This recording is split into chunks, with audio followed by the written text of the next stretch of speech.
আসসালামু আলাইকুম ভিউয়ার্স, স্বাগত জানাই 7 মিনিট বাংলা ইউটিউব চ্যানেলের পক্ষ থেকে। তো ভিউয়ার্স, আপনাদের মধ্যে অনেকেই আমাকে রিকোয়েস্ট করেছেন যে সার্ভে কমিশনারের রিপোর্ট কেমন হয়। তো ভিউয়ার্স, সার্ভে কমিশন বিভিন্ন কারণেই হতে পারে। যদি সেটা হয় সীমানা বিরোধ নিয়ে, তাহলে সেই কমিশনের ধরন হয় একরকম। যদি অন্য বিষয় থাকে তাহলে সেগুলোর ধরন আরেক রকম হয়ে থাকে। তো ভিউয়ার্স, আমি আজকে যেই সার্ভে কমিশনের রিপোর্টটি নিয়ে আলোচনা করব বা আপনাদের যেই ড্রাফটটি দেখাবো সেটা হচ্ছে সীমানা বিরোধ নিয়ে। সার্ভে কমিশনের রিপোর্টের ক্ষেত্রে বিভিন্ন ডকুমেন্ট অবশ্যই প্রয়োজন হয় একজন সার্ভে কমিশনারের জন্য। বিভিন্ন ধরনের আদালতের সংশ্লিষ্ট অনেক ডকুমেন্ট দেখাতে হয়। তো সেগুলোর মধ্যে মূল 3টি ডকুমেন্ট হচ্ছে, অবশ্যই একটি ট্রেসিং করে নিতে হবে, কম্পারেটিভ ট্রেসিং করে নিতে হবে। এটি হচ্ছে আমি যেই আদালতে যেটি সাবমিট করেছি তার একটি রঙিন ফটোকপি। একটি ট্রেসিংয়ের মধ্যে আপনাদের দেখানোর সুবিধার জন্য আমি অবশ্য ফটোকপি করে রেখেছি। আর দ্বিতীয় ডকুমেন্টটি হচ্ছে, এটাই হচ্ছে মূল ডকুমেন্ট, এটাই হচ্ছে মূল রিপোর্ট, সার্ভে কমিশনের রিপোর্ট। এখানে সম্পূর্ণ লিখিত থাকে।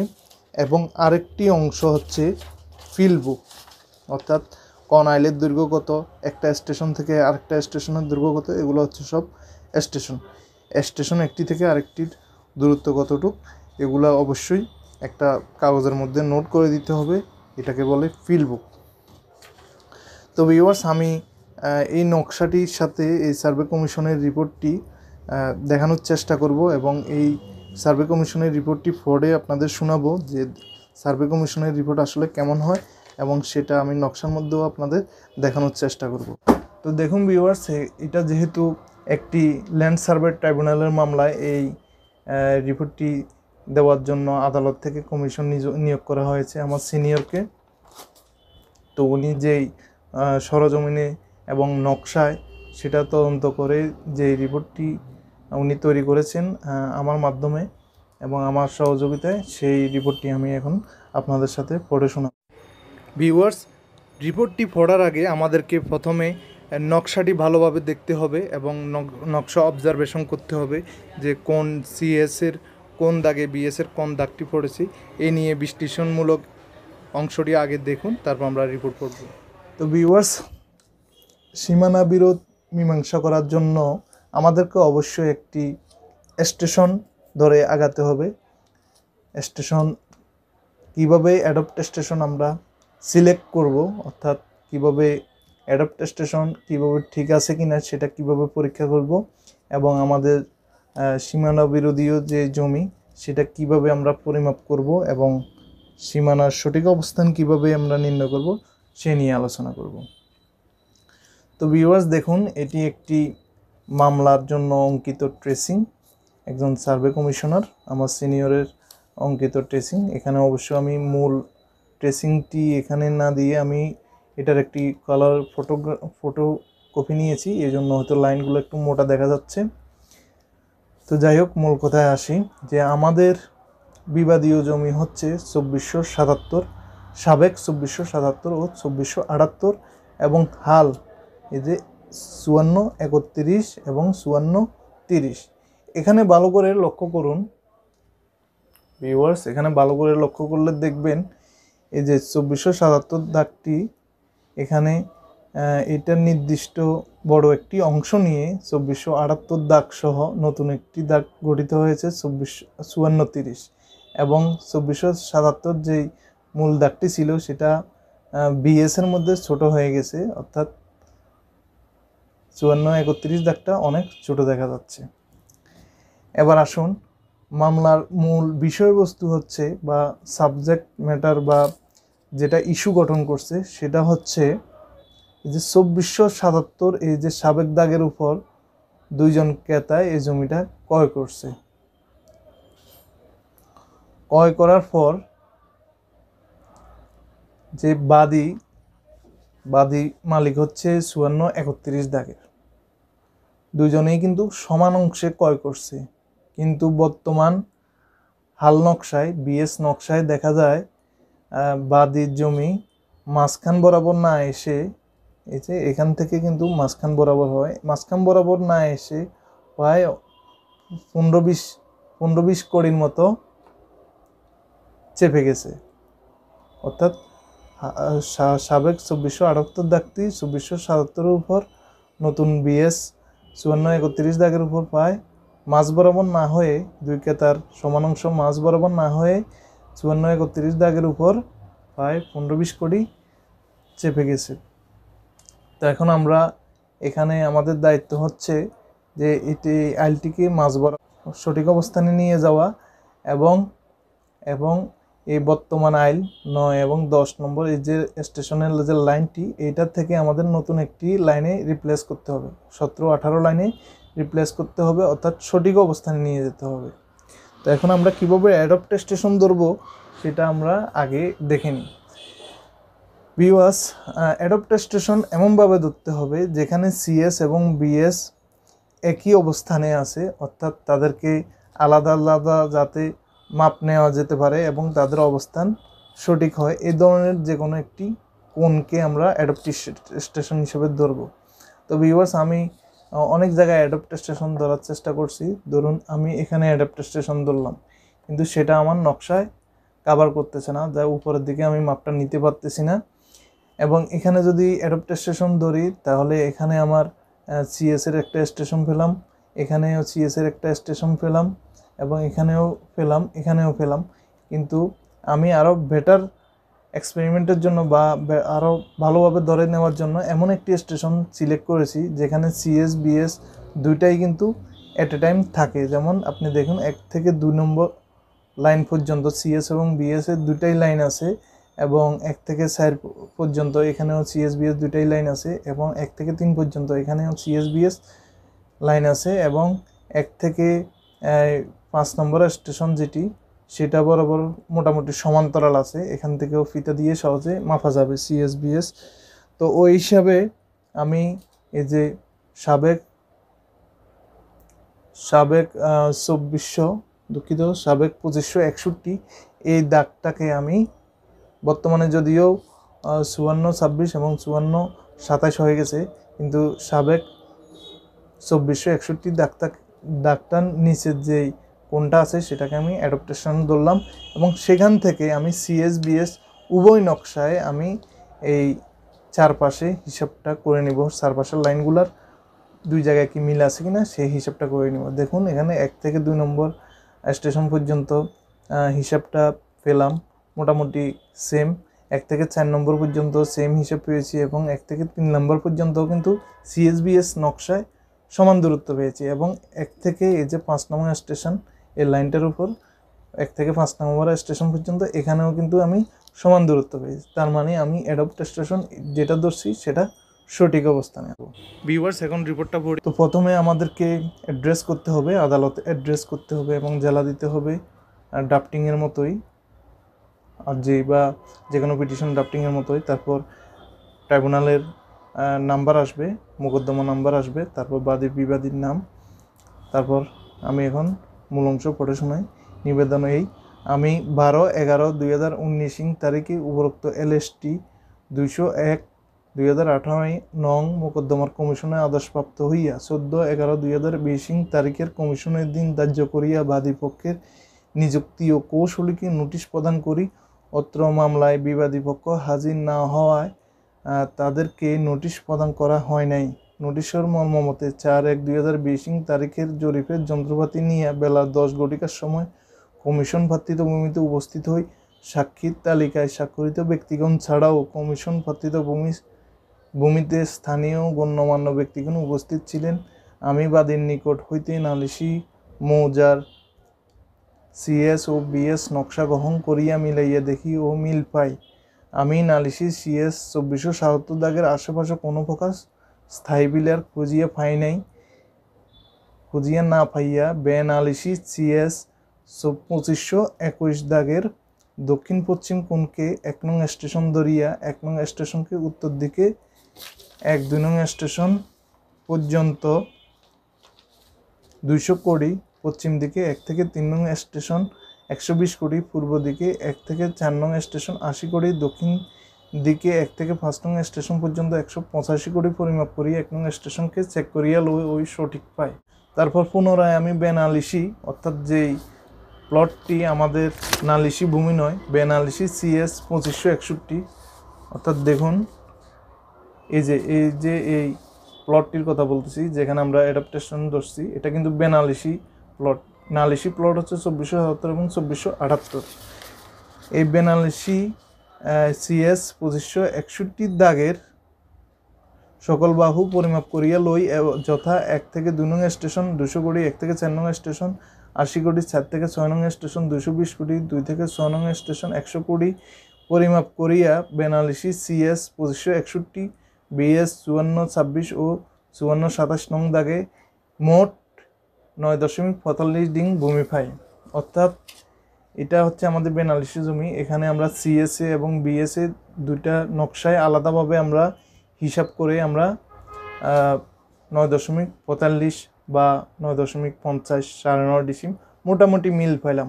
বেনালিশি জমিতে আমরা মোটামুটি মিল পেয়েছি, তাই আমরা অ্যাডাপ্টেশনটিকে আমরা সঠিক ধরে আমাদের প্লটের দিকে আমরা এখন এগিয়ে যাব। এবার আসুন, অতঃপর 4 নং স্টেশন হইতে 7 নং স্টেশন পর্যন্ত দেখুন। এখন আমরা এই 4 নং স্টেশন, এখান থেকে আমরা 7 নং স্টেশনে আসছি। 7 নং স্টেশন পর্যন্ত 140 কোটি বাড়াইয়া 7 নং স্টেশন হইতে CS 2477, এই যে 2477 দাগের মাপ আরম্ভ করি, যথা 7 থেকে 11 নং স্টেশন পর্যন্ত 183 কোটি, কোটি মানে হচ্ছে লিঙ্ক। 8 থেকে এই যে 8 থেকে 12 নং, এই যে এটা 12 নং স্টেশন পর্যন্ত 195 কোটি। 7 থেকে 8 নং স্টেশন পর্যন্ত 170 কোটি এবং 11 থেকে 12 নং স্টেশন পর্যন্ত 183 কোটি পরিমাপ করিয়া সাবেক 2477 দাগের আমরা মেজারমেন্টটা নিই, অর্থাৎ 33.34 ডিসিম ভূমি পাই।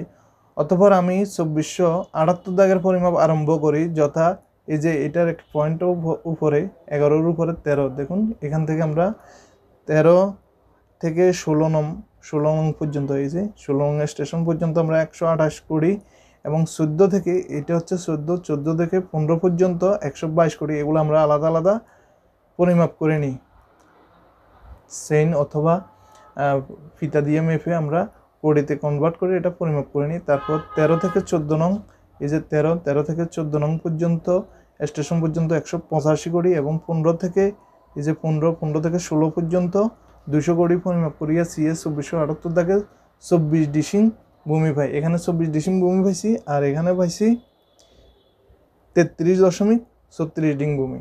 অর্থাৎ আমরা কিভাবে স্টেশন থেকে আমরা এই যে আমাদের নির্দিষ্ট নালিশি প্লটগুলো আমরা কিভাবে পরিমাপ করতেছি, এখন আপনারা সেটা বুঝতে পারলেন। এখন আমি যে পরিমাপটা নিছি সেটা হচ্ছে সাবেক দাগের, অর্থাৎ 2477-78-এর আলাদা আলাদা পরিমাপ করে আমরা ভূমি পেয়েছি। তারপর আসুন, অতঃপর 7 নং স্টেশন হইতে BS 5431, অতঃপর 7 নং স্টেশন হইতে 5431, অর্থাৎ এখন পর্যন্ত আমরা সাবেক দাগের পরিমাপ নিয়েছি। আমরা এখন হাল দাগের পরিমাপ করব। হাল দাগ দেখুন, হাল দাগটি হচ্ছে এ পর্যন্ত। 5431 দাগ হচ্ছে 7, 8, 9, 10 দ্বারা বেষ্টিত। এই জায়গাটা হচ্ছে 5431 দাগ, যথা 7 থেকে 8 নং স্টেশন। 7 থেকে 8 নং স্টেশন পর্যন্ত 170 কোটি, 9 থেকে 10 নং স্টেশন পর্যন্ত 170 কোটি, 7 থেকে 9 নং, এই যে 7 থেকে 9 নং পর্যন্ত 78 কোটি, 8 থেকে 10 নং পর্যন্ত 86 কোটি পরিমাপ করিয়া BS 5431 দাগে 13.94 ডিং, অর্থাৎ বা 14 ডিং ভূমি পাই। অর্থাৎ এই অংশে আমরা 14 ডিং ভূমি পাইছি। ভিউয়ার্স, এখানে আরেকটা বিষয় আপনাদের মেনশন করি, এই 2477 দাগে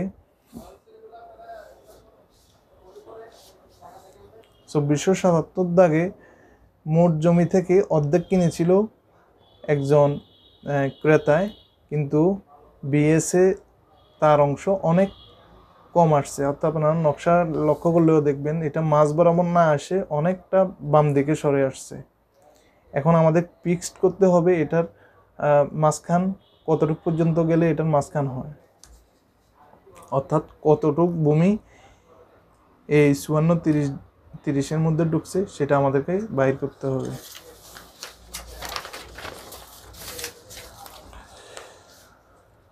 তো ভিউয়ার্স দেখুন এখানেও সেম, এখানে যে কথাগুলো বলছে সেটা হচ্ছে এখন আমরা হাল 54-31 দাগের মাপটা নিছি, এখন আমরা এখানে 54-30-এর মাপ নিব। এখানে কথাগুলো বলছে আমরা 54-30-এর মাপগুলো নিব, একটা বাহু থেকে আরেকটা বাহু থেকে এভাবে হিসাব করে আমরা 54-30-এর মাপটা নিব। তারপর আমাদের যেই উদ্দেশ্য, অর্থাৎ এটার মাঝামাঝিতে আমাদেরকে লাইন নিয়ে আসতে হবে, অর্থাৎ সীমানাটা এখান থেকে আমাদেরকে সঠিক জায়গায় নিয়ে আসতে হবে। উক্ত বিএস 54-31 দাগে 2.52 ডিং ভূমি আমরা এখানে কিভাবে হিসাবটা করেছি সেটা আপনাদের একটু দেখাই। আমি 9 নং স্টেশন হইতে নালিশি বিএস 54-30 দাগের উপর মাপ আরম্ভ করি, যথা 9 থেকে 11 নং স্টেশন পর্যন্ত 105 কোটি, 10 থেকে 12 নং স্টেশন পর্যন্ত 110 কোটি, 9 থেকে 10 নং স্টেশন পর্যন্ত 170 কোটি, 11 থেকে 12 নং স্টেশন পর্যন্ত 183 কোটি, 13-14 নং স্টেশন পর্যন্ত 185 কোটি, 15 থেকে 16 নং স্টেশন পর্যন্ত 200 কোটি, 14 থেকে 15 নং স্টেশন পর্যন্ত 122 কোটি পরিমাপ করিয়া নালিশি বিএস 54-30 দাগে মোট 24 প্লাস 18.97 মোট 43.6 ডিং ভূমি পাই। অর্থাৎ এই প্লটটাতে আমি পাইছি 24 এবং এ পর্যন্ত এই প্লটটাতে পাইছি 18.97, অর্থাৎ 43.6 ডিং ভূমি পাই, অর্থাৎ ধরি 43 ডিসিমি পেয়েছি। জেলা জরিপি থানা দাগনভূঞা মৌজে সেকান্দারপুর মধ্যে বিএস 554 নং খতিয়ানের বিএস 54-30 দাগে নকশা কালিকের সরজমিনে 43 ডিং ভূমি পেয়েছি, যেটাই মাত্র বললাম। ওই মুদার সিএস 2477 দাগে হালদার 54-31 দাগে 1 আনা অংশে নকশা কালিকের 13.14 ডিসিম ভূমি পাই। অর্থাৎ আমরা এই যে বিএস এর প্রথম 54-31 দাগে 14 ডিসিম ভূমি পাই। এখন আমরা মূল কথায় আসি। উক্ত বিএস 54-31 দাগে 2.52 ডিং ভূমি 54-30 দাগের পশ্চিম পাশে যুক্ত হইয়াছে। এখন আমরা এই যে এই সাবেক দাগের উপর এবং বিএস দাগের উপর এই অংশকে, অর্থাৎ যেহেতু 2477 দাগেই আমরা কিনেছি, যে পার্টি কিনেছে বা মামলা করেছে বাদীর পক্ষে বলছি, সে এখন দাবি করতেছে এটার অর্ধেক পাবে, কিন্তু সেই অর্ধেক না হয়ে বিএস নকশায় সেটা অনেক বাম পাশে চলে আসছে। তো আমাদেরকে এটা সেন্টার পয়েন্টে নিয়ে যেতে হবে, সীমানাটা মাঝ বরাবর নিয়ে যেতে হবে। তো ওই হিসাব করলে আমরা যে মাপজোপ করছি সেই অনুসারে 2.52 ডিং ভূমি 54-30 দাগের পশ্চিম পাশে যুক্ত হইয়াছে। অর্থাৎ এই 54-30 এই যে বিএস দাগ সেটার এই পশ্চিম পাশে যুক্ত হয়ে গেছে। পশ্চিম পাশ থেকে আমাদেরকে এটা ছাড়িয়ে নিতে হবে এবং এই যে আমরা পেয়েছি 2.52 ডিং ভূমি 54-30 দাগের পশ্চিম পাশে যুক্ত হইয়াছে, যাহা 9 থেকে 10 নং স্টেশন পর্যন্ত 170 কোটি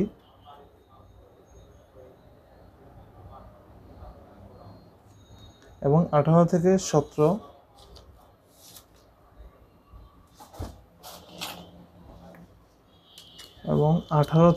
17 স্টেশন পর্যন্ত 172 কোটি।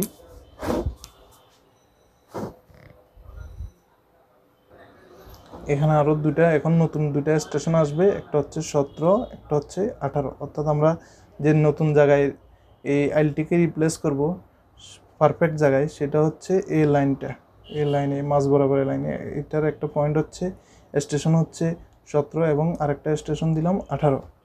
এখন কমিশনের রিপোর্ট দেখি। 9 থেকে 10 নং স্টেশন পর্যন্ত 170 কোটি, 18 থেকে 17 এটা হচ্ছে 18 থেকে 17 নং, এই যে এটা হচ্ছে 17 নং স্টেশন পর্যন্ত 172 কোটি, 9 থেকে 17 নং স্টেশন পর্যন্ত 9 থেকে 17 নং স্টেশন 14.80, এতে 9 থেকে 17 নং স্টেশন এখানে 14.80 কোটি, অর্থাৎ 14.80 কোটি অর্থাৎ এখানে 14.80 কোটি এই লাইনটা 54-30 দিকে যাবে, অর্থাৎ এটা মূল সেন্টার পয়েন্টে চলে আসবে। তাহলে আমাদের আইলটা এখান থেকে রিপ্লেস হয়ে এখানে চলে আসবে, আর সেটা অবশ্যই 14.80 কোটি পর্যন্ত হবে এই দূরত্ব পর্যন্ত। 2520 বর্গ কোটি দ্বারা পরিবেষ্টিত হইয়া 2.52 ডিং ভূমি ওই মৌজা CS 2477 দাগে 32.91 ডিং এবং CS 2478 দাগে 24 ডিং ভূমি উভয় দাগের এক কোণে 18.17 যোগ 24.6 43 ডিং ভূমির অস্তিত্ব পাওয়া গিয়েছে। অর্থাৎ আমরা যে আগে হিসাবটা করছি সেটা এখানে আবার সামারি করে দিয়েছে। অর্থাৎ এখানে বলা হচ্ছে এই যে 2520 বর্গ লিং জায়গায়, এখানে 2520 বর্গ লিং জায়গায় সেটা 54-30 দাগের ভিতরে ঢুকবে, অর্থাৎ আইলটা এখানে চলে আসবে। তো ভিউয়ার্স, আপনারা তো এতক্ষণ পর্যন্ত সার্ভে কমিশনের রিপোর্ট দেখলেন, আর এখানে যে দুটো পয়েন্ট আছে সেটা আদালতে দুটো প্রশ্ন করেছে, সেই দুটো প্রশ্নের উত্তর দেওয়া হয়েছে। এখানে দুটো প্রশ্নের উত্তর এখানে দেওয়া হচ্ছে, আবার সেটা এখানে আবার একটু সামারি করে দেওয়া আছে। আবার এখানে লেখা আছে প্রকাশ থাকে যে 16 ইঞ্চি সমান 1 মাইল স্কেলিংয়ে আসল নকশায় মাপজোপ করিয়াছি, বুঝার সুবিধার জন্য 64 ইঞ্চি সমান 1 মাইল স্কেলে পরিমাপ করে হাত নকশা করিয়াছি। উক্ত নকশায় CS দাগ কালো কালি দ্বারা এবং BS দাগ লাল কালি দ্বারা রেখান্বিত করা হয়েছে। স্টেশনসমূহ স্টেশন লাইন নীল কালি দ্বারা এবং নালিশি দাগ লাল কালিতে টিকমার্ক চিহ্নিত করিয়াছে। অর্থাৎ লাল কালিতে নালিশি দাগকে এইভাবে লাল কালিতে টিকমার্ক করা হয়। তো ভিউয়ার্স, আপনাদের আমি কতটুকু বোঝাতে পারলাম জানি না, তবে আপনারা যদি এখান থেকে একটু হলেও আইডিয়া পান সার্ভে কমিশনের রিপোর্ট কেমন হয়, অথবা নিজ প্রচেষ্টায় যদি এই ধরনের রিপোর্ট তৈরি করতে পারেন অথবা আপনাদের কোনো কাজে আসে, তাহলেই আমি ধন্য হব। ধন্যবাদ সবাইকে।